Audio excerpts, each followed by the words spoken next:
Senator مصدق ملک صاحب، آپ کا کیا خیال ہے کہ ایک بڑی اوپن سی ڈیبیٹ ہو رہی ہے پیپلز پارٹی اور مسلم لیگ نون کے درمیان، اور اس میں مجھے بھی پتہ ہے کچھ آپ کے جو ساتھی ہیں فیڈرل منسٹر جن کا تعلق مسلم لیگ نون سے ہے، وہ چاہتے ہیں کہ مذاکرات ہو جائیں، لیکن وہ جو کالعدم عوامی ایکشن کمیٹی ہے اس کا جو احتجاج ہے، جب اس احتجاج میں سے کچھ لوگ جو ہیں وہ وائلنس کا راستہ اختیار کرتے ہیں تو ظاہری بات ہے پھر ایک جواز مل جاتا ہے ہارڈ لائنرز کو کہ جی مذاکرات نہیں ہونے چاہیے.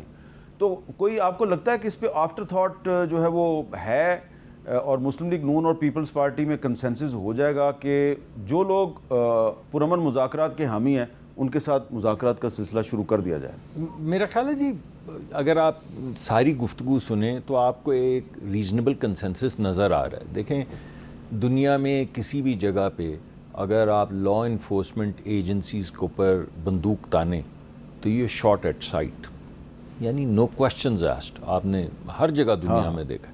آپ مطلب دھکم پیل کر رہے ہوں، آپ کو پش کر رہے ہوں، وہ ایک علیحدہ بات ہے، لیکن اگر آپ بندوق اٹھاتے ہیں. لیکن اب پاکستان میں ایک نیا نیریٹو یہ بھی آیا کہ جو سڑک بند کرے گا ہم اس کو گولی مار دیں گے. نیریٹو تو ہم بہت سے چلاتے ہیں، روز آپ کے پاس آتے ہیں، نیریٹو بلڈنگ کرتے ہیں، لیکن حقیقت یہ ہے کہ جب دھکم پیل تک بات رہے، پتھراؤ بھی ہو جاتا ہے، بعض دفعہ زیادتی بھی ہو جاتی ہے، وہ ایک اور بات ہے. لیکن جب آپ اپنے ہی بچوں، دیکھیے کوئی بھی شخص، آپ کسی کا بھی بچہ پولیس میں بھرتی ہوا ہو تو آج افسر لگا ہو سکتا ہے اور کسی بھی سڑک پہ موجود ہو سکتا ہے، اور وہ اپنی ماں، اپنی بیٹی، اپنی بچی کی حفاظت کے لیے ہی سڑک کے اوپر آیا ہوتا ہے. ہماری ٹریننگ میں کمی ہے، بعض دفعہ بڑی ایکسیس ہو جاتی ہے اور بڑی زیادتی ہو جاتی ہے، اور پولیس کو ٹرین کرنا بہت زیادہ ضروری ہے.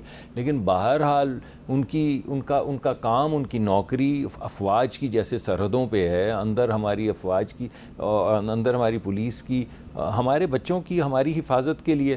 اب اگر آپ پروٹیسٹ کی آڑ میں یا اس کی آڑ میں اگر آپ انہیں گولیاں مارنی شروع کر دیں، اگر آپ انہیں شہید کرنا شروع کر دیں، اگر آپ فوجی جو ہسپتال ہیں، اس وجہ سے کوئی ہسپتال فوجی ہے، اس پہ دھاوا بولنا شروع کر دیں، املاک کو نقصان تو کیا مطلب، آپ دیکھیں آپ کر کیا رہے ہیں. میں نے پہلے بھی، آپ کو یاد ہوگا، اس پہ بڑی گفتگو کی، ابھی میں وہ باتیں نہیں کرنا چاہتا، کہ یہ نامناسب ہے. کسی بھی جگہ پہ جہاں پہ آپ کریں گے وہاں پہ مذاکرات نہیں ہو پائیں گے.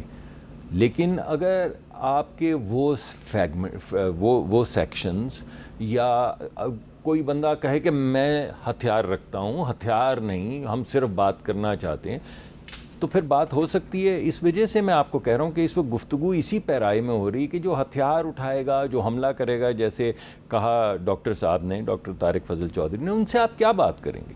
اگر کوئی ملک کی سرحدوں پہ حملہ کر دے تو آپ پہلے اس کے سامنے کھڑے تو ہوتے ہیں نا. بات تو جب یہ ایران اور امریکہ میں بھی بات ہو رہی ہے، لیکن اگر کوئی حملہ کرے تو آپ کیپیچولیٹ تو نہیں کرتے. یہ دیکھیں نا، یہ سوالات اس لیے پیدا ہو رہے ہیں کہ میرے سامنے اس وقت ایک برٹش پارلیمنٹ کے ممبر کا ایک خط ہے جی.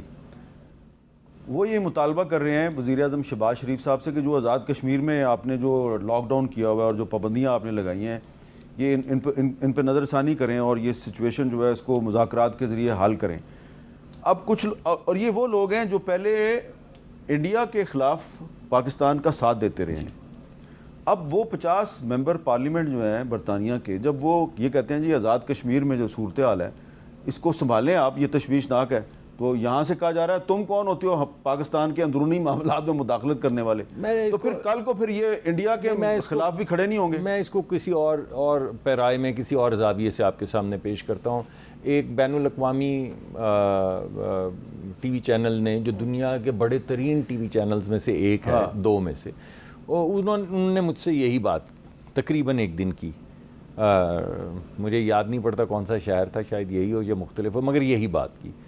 تو میں نے ان کو حوالہ دیا کیپٹل ہل کا، اور میں نے بولا کہ بھائی یہ بات آپ کی 100% ٹھیک ہے. جب کیپٹل ہل پہ دھاوا بولا جس کے اندر وہ لوگ جو صرف انٹریگ میں انوالو تھے، آپ نے ان کو 27 30 سال سزا دے دی، تو جو ہم پہ لاگو ہوتا ہے وہ آپ پہ بھی لاگو ہوتا ہے. تو آپ بھی حملے کروا لیں، آپ بھی دیکھ لیں، آپ کی افواج پہ حملہ کر دیں. اگر ہمارے بھائی ہوں، مجھے تو نہیں معلوم کن نے لکھا ہے، میرے لیے بڑے قابل احترام ہے، I'd like to meet with him, talk to him.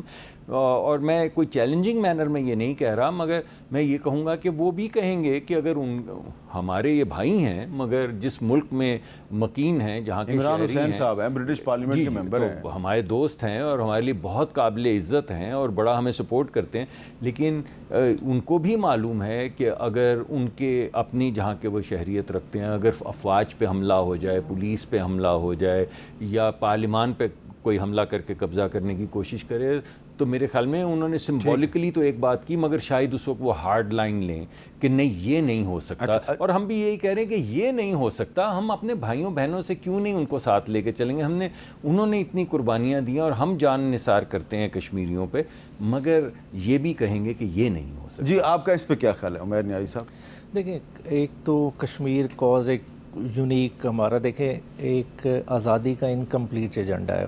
آپ ہمیں ایک عادت سی پڑ گئی ہے، ہم پاکستان میں جو کر رہے ہیں ہمارا ایک قسم کا ہاتھ کھل گیا ہے، ہم اسی طرح سے باقی سب کو ڈیل کرنے کی کوشش کر رہے ہیں، جو کہ بہت غلط ہے۔